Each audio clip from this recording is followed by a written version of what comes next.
Нет! Прекрати!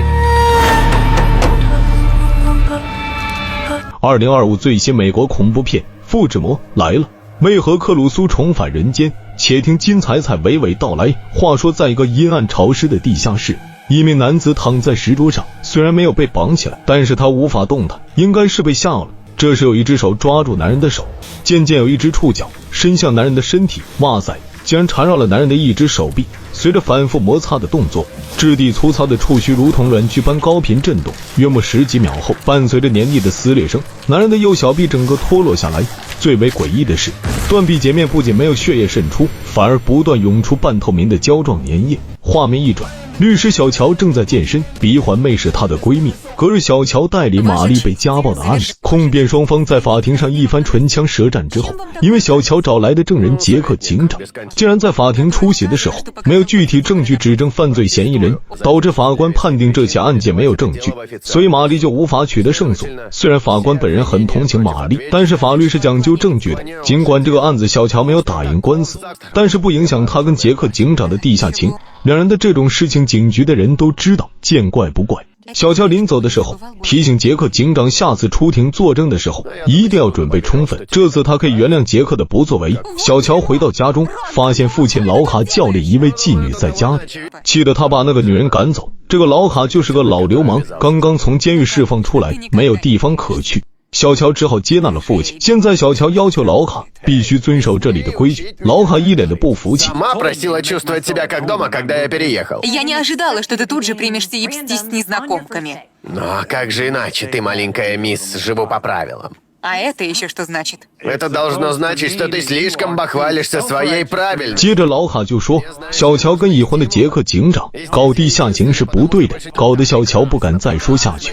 随后小乔来到闺蜜鼻环妹经营的酒吧散散心。鼻环妹不理解小乔为什么要收留这样的父亲，小乔表示他只是想要有一个家而已。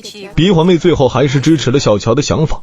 老卡闲得无聊就到街上溜达，然而不远处有一个神秘的人盯上了他。老卡不久走到一个黑乎乎的巷子里，他出来之前喝了不少的啤酒，所以走路摇摇晃晃的。他路过一个木门，恰巧在门前呕吐。老卡还耍起了酒疯，自言自语，喋喋不休。Напачкал, милая. Вы чё там, ребятишки? А? Какого чёрта? Что там происходит? 到了第二天早上，小乔被食物的香气惊醒，这是他从未闻过的一种气味，于是赶紧走了下来。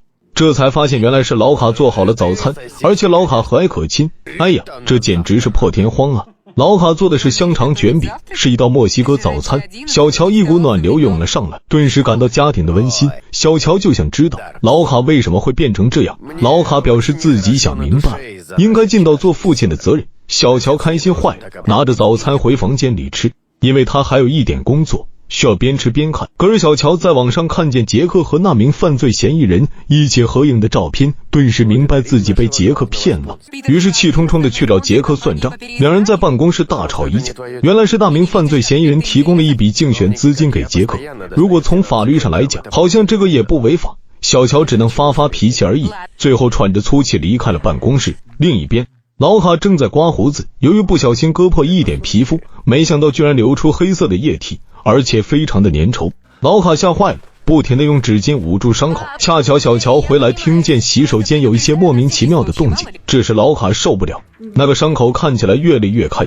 最后老卡莫名的晕倒了。这时小乔推门进来，看见老卡倒在地上不停的抽搐，顿时慌神了，他不明白老卡到底发生了什么，就在那里大呼小叫的。很快小乔报警了，杰克带队前来勘察，老卡整个人的眼睛都变色了，反正看的是不明所以然。法医大黑也只能表示回去解剖一下才知道是什么情况。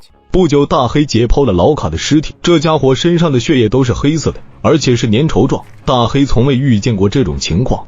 他在老卡的身体内掏出一个像莲蓬一样的东西，他百思不得其解，不敢再解剖下去。过了一会儿，大黑也没有看见其他奇怪的东西，于是就做了工作录音。与此同时，鼻环妹来找小乔，不停地安慰他。小乔无法接受父亲奇怪的去世，随后大黑把警长杰克找来，一起看看那个奇怪的莲蓬状的东西。大黑还敲击了一下那个莲蓬肉球，因为他发现那个东西还会发出声音，然而杰克却没有听见。大黑就把他录下的怪声音放给他听。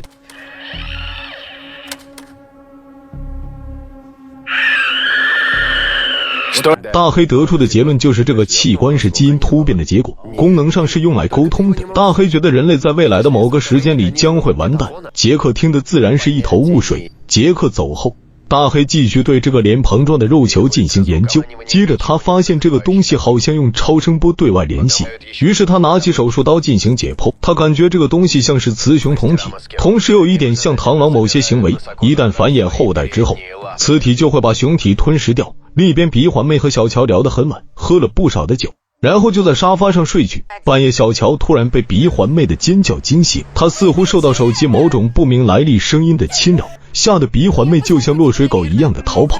半夜有两人陆续来到一个房子的外面，里面的平头哥正在利用电脑赚钱，开心的不行不行的。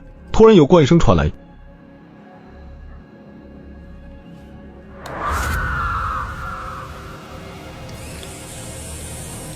到了第二天，大黑把杰克还有小乔都叫到法医，他告诉两人，老卡的内脏都变形，其中脾脏还消失了。他从未遇见过这种情况。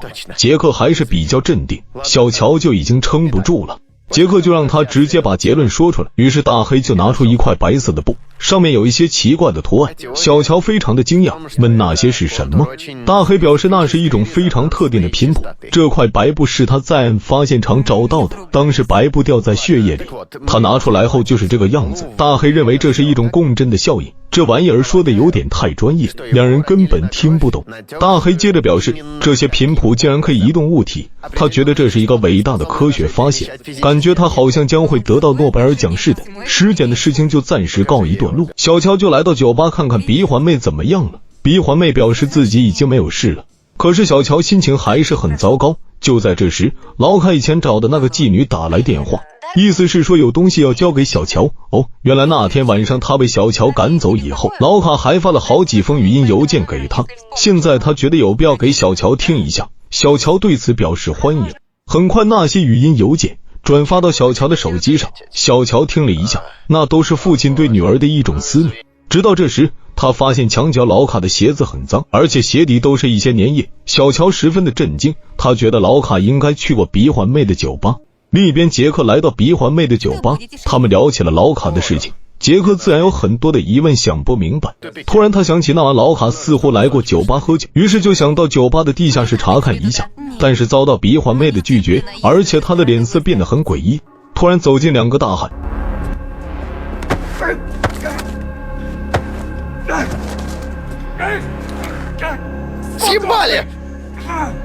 竟然还能把杰克打倒在地。杰克就质问他们想干什么，鼻环妹表示他会知道的，然后一脚把杰克踢晕。不久杰克醒来，发现自己躺在案板上无法动弹，万万没有想到鼻环妹竟然进来要跟他完成繁衍后代的过程，而且还把某种液体注入到杰克的两只耳朵中。鼻环妹的眼睛变得乌黑，而且从肚脐眼伸出一个细长的触角，然后发出诡异的尖叫，感觉像是发出一种特殊的频率。果真在墙角里的地面上出现了一些怪异的情景，接着一些奇怪的东西从鼻环妹的身体里长了出来，接着那个东西竟然发育成一个被胎膜覆盖的人形物体，最后有一个人从里面钻了出来。另一边，小乔拿着那双鞋子来找法医大黑，他听见里屋有一些奇怪的声音，于是走过去一看，大黑已经七窍流血，暴毙身亡，吓得小乔撒丫子就跑。其实大黑头部附近出现一些奇怪的图案，画面一转，在酒吧的地下室，鼻环妹正在折磨老卡，难道他还没有死吗？那么之前那个老卡又是谁呢？突然鼻环妹伸出怪异的触角，让老卡不要说话。就在这时，小乔跑到了酒吧，可是大门早已被锁死，小乔只好走到后门，他看见了那个木门，于是走了下去。七拐八拐之后，他似乎来到了酒吧的地下室，走过几个通道以后，他看见鼻环妹正在用那些触角折磨父亲老卡，地下都是番茄汁，吓得小乔不敢吭声。然而鼻环妹却看见了他，这下小乔不跑还不行了。当他原路跑回街道上，正好遇见了杰克，而他就死命地抱住小乔。看样子杰克已经被某种神秘的力量控制。这时鼻环妹走了出来，然后两人把小乔带到一个奇怪的墙壁前，接着鼻环妹发出刺耳的尖叫。接着小乔就问这是为什么，原来鼻环妹曾经被老卡强暴过，她一度想自杀，于是漫无目的的来到一栋废弃的建筑物内，他被某种生物解救了回来。小乔就想知道那个东西是什么，接着墙面出现了怪异的一幕。Здесь она с самого начала. Разговаривает с нами, питает нас, направляет нас. 哇塞，这是克鲁苏大神了！当然，小乔不知道这是什么。鼻环妹表示，正是这个妈妈赋予她伟大的力量，她可以把坏人改造成好人。旁边的杰克就是最好的例子。现在鼻环妹要改造小乔，要让小乔触碰妈妈，小乔就真的这么做了。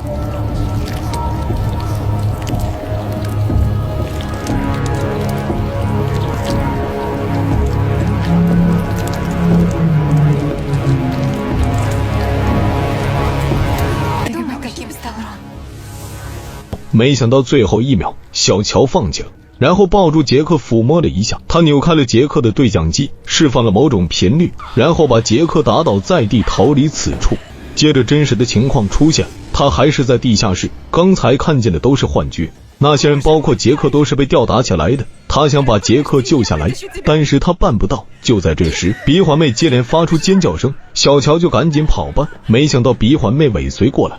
于是小乔不停地把酒瓶甩到鼻环妹的面前，然后用打火机点燃了这一切。小乔最终跑出了酒吧，然而他的肚子里似乎已经有某种东西的存在，他跪在街边上不停地哭泣着。这时一个光头佬走过来摁住小乔不放，影片到此结束。看这个架势还要拍续集，我认为本片拍摄的还行吧，满分5星。我给打分介于3星和3星半之间，也算是克鲁苏神话的一个类型吧。本片想教育人们不要做坏事，否则会遭到报应的。至于特效嘛，也就一般吧。女主的演技还可以。好了，谢谢大家的捧场。